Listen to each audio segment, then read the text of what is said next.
What's up everybody, and welcome back to the channel. In today's video, we're going to take a look at this 2016 Lamborghini Aventador. Big shout out and thank you to Alta Auto Group for providing this V12 supercar for today's video. Definitely take a look at their website, linked down below. They have an awesome selection of supercars and sports cars, so definitely check them out. And the model that we're looking at today is finished off in Rosso Mars, is the LP700-4 Pirelli Edition, and had an original base MSRP starting around $420,000.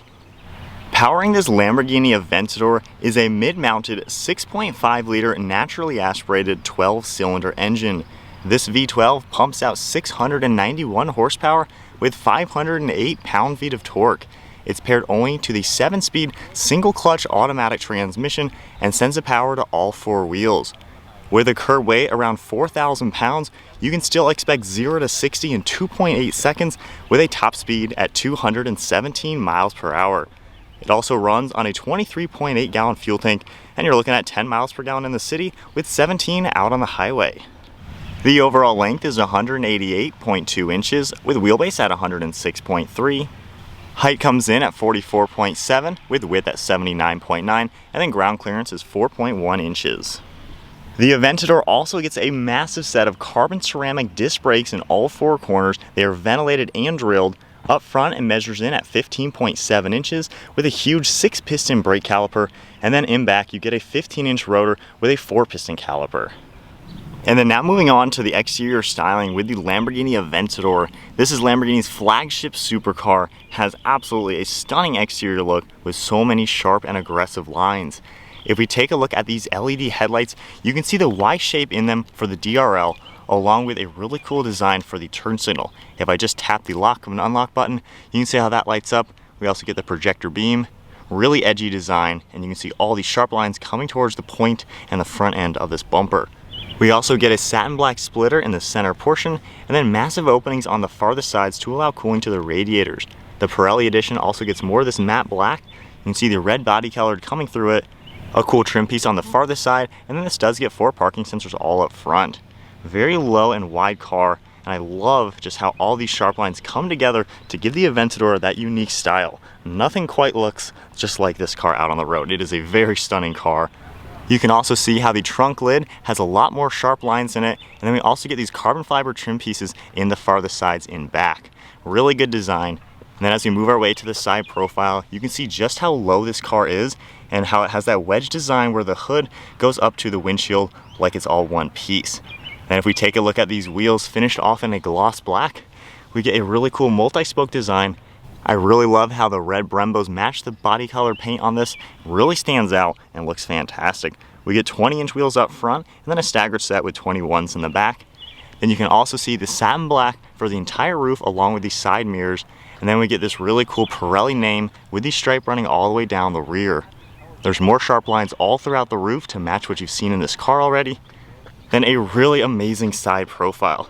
Like I said, nothing quite looks like an Aventador out on the road. You can see the really sharp lines cutting right through the side, and then the side skirt is also super aggressive. You can see how everything flows its way to the rear. We get the LP700-4 logo on the side and back that indicates the horsepower rough measurement along with the 4-wheel drive.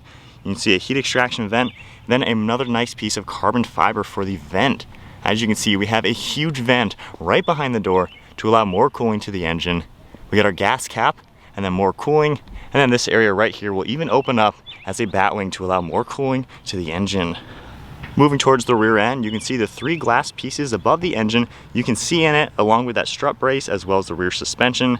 Has a really good look. And then as we make our way to the rear end of the Aventador, more of those sharp lines all come together.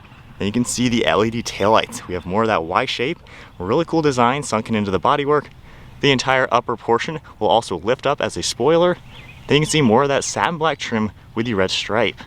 You can also see massive heat extraction vents back here to pull hot air from that V12 engine. We get the Lamborghini name along with your backup camera, parking sensors in the rear end, then a huge satin black rear diffuser, a center exit exhaust, and you can see the 4 exhaust tips inside. Then all the sharp lines really come together and make this car stand out. So there's a good look at the exterior with the Aventador Pirelli Edition. Really sweet car, all the black accents really tie it together. And of course, the Aventador is just such an amazing looking supercar. So we have Lamborghini's key fob. You do get the Lamborghini logo on the end, and then it says Lamborghini. If I go ahead and unlock the car, all I have to do is grab the electronic button in the slot. It'll unlock the door, and of course we can lift them up and check out this interior. This Pirelli Edition Aventador gets a black leather interior along with black Alcantara. You're going to see red stitching and a little bit of red accents with silver accents. You can see we have Aventador written out on the door sill. Then if we take a look at the door panel, finished off with black leather and the Alcantara. We can see the Alcantara on the upper side, then silver trim. We also get your lock and unlock, your mirror controls, as well as your grab handle, then some Alcantara for this armrest. If we take a look inside now, there's all Alcantara along the centerpiece, and then you can see this is your release handle. You stick your fingers through the slot and then lift this up, and that's how you're going to open these doors. We also do get power controls on the left side of the seat, smooth black leather with the stitching, Alcantara on the insides, and a really cool stitching design with all the Alcantara. Nice size bolsters as well. We get that same matching Pirelli stripe, all the red stitching, Lamborghini embroidered up top, really nice headliner with the same red stripe to match. Then we get a black leather steering wheel with red stitching. And then now sitting inside the Aventador, all I have to do is go to the center. You can flip up this red piece. We'll go ahead and turn the ignition on with one tap, and then put my foot on the brake and holding down the button, we can fire it up.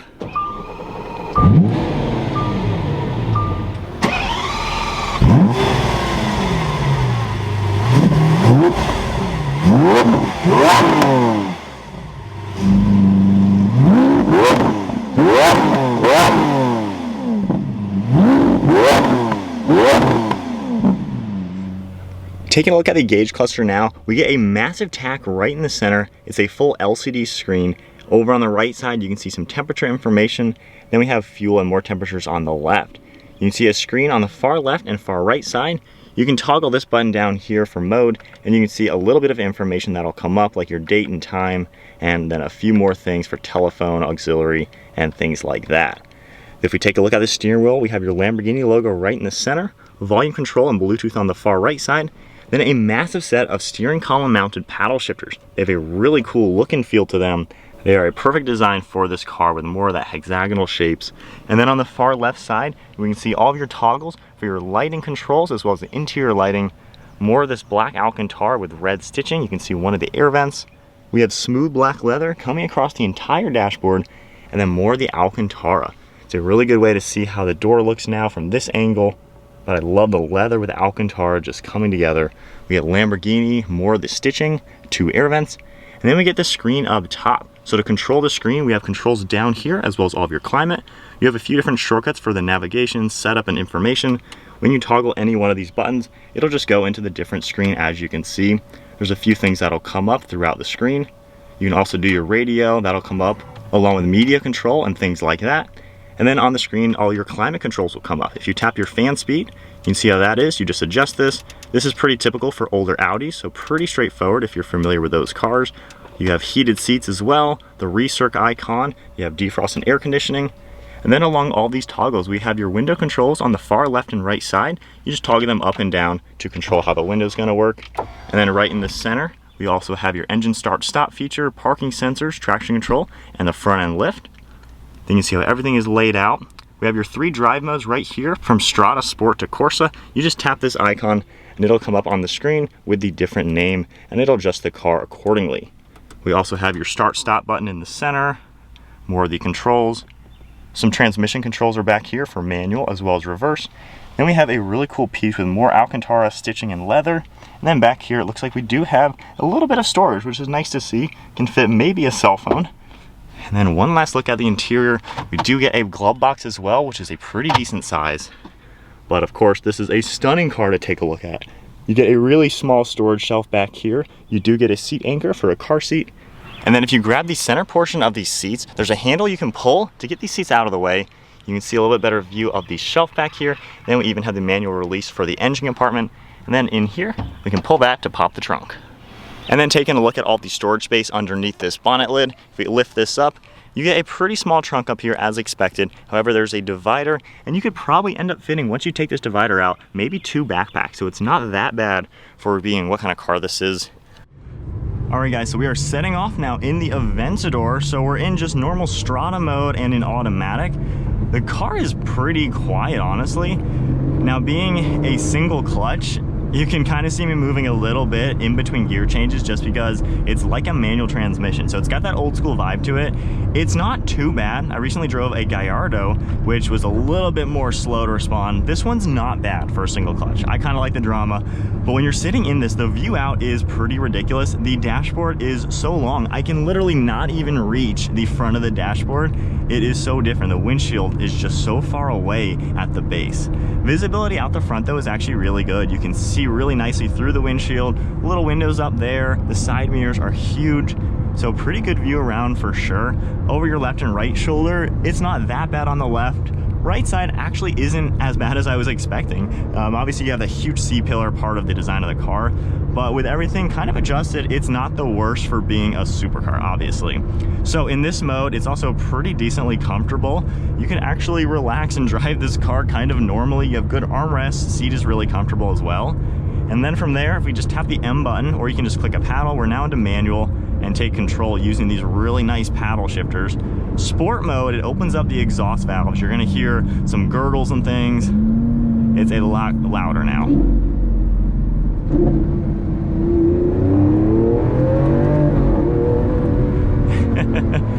And this thing actually has some power, obviously nearly 700 horsepower. I mean, this is a really, really fast car. And I love hearing all those gurgles. It is one of the best sounding cars out there. We'll do another acceleration. And one thing really cool, you can also put it into neutral by just holding the paddles. So it'll keep us back into gear. But if I go into Corsa mode, it actually kind of sharpens up a little bit with how the transmission responds.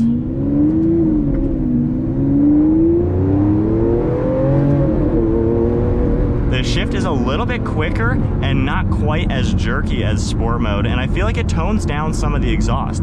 Corsa mode is really designed for the track. That's what Corsa means, basically. You know, it's really for as much precision as you can get with an old school car like this. I kind of like sport mode better. I think it just adds a little bit more. Definitely a slower shift, but it kind of adds a fun factor with the way it actually engages. And those carbon ceramics, they do a really good job as well. All right, so we are now in my perspective of the Aventador. So it's nice how when you're in Strata mode, it kind of does tone down a little bit to be pretty normal. The transmission is the biggest thing you're kind of sacrificing comparing it to a normal car, to where you kind of have to deal with a little bit slower single clutch. Personally, I like that kind of character. You know, some of these supercars these days are getting too perfect to where you can't really do anything other than just drive it really quickly or really like perfectly. This car has that drama to where it stands out and is always a supercar. I really like that aspect. Sport mode I seem to like better. The exhaust instantly opens up and it just kind of has that character and drama and that sound. I mean, the naturally aspirated V12 is a dying breed. The downshifts are pretty snappy and pretty responsive. All right, we'll do a little bit of an acceleration now, kind of get up to speed and feel it out. I love how smooth the V12 is.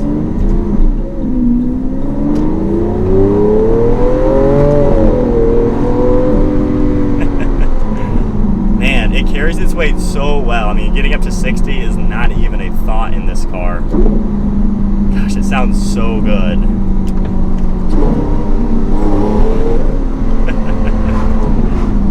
Man.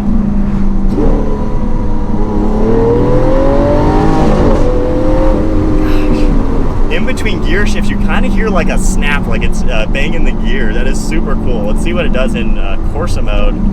Same kind of circumstance.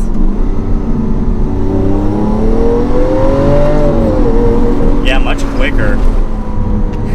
Yeah, sport mode is the way to go. It just has that fun. And I can see the wing coming up at higher speeds. Really cool the way everything is integrated.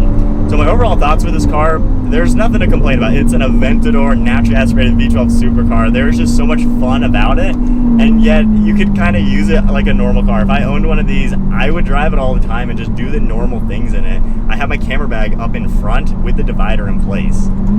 So as far as handling and things, it does feel like a really flat car. It weighs a ton. I mean, 4,000 pounds. It weighs more than that, I guess. But it seems to be really responsive.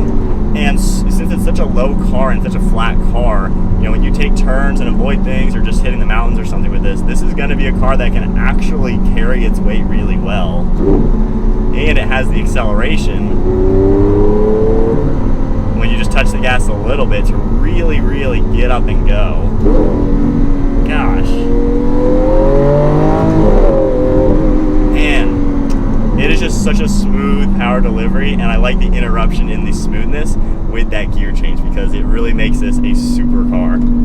So we'll turn around and do one last acceleration as we head on back. But the Aventador is one of those cars that is always fun. It's always an engaging car to drive. It just has that drama. Turning radius isn't too bad as well.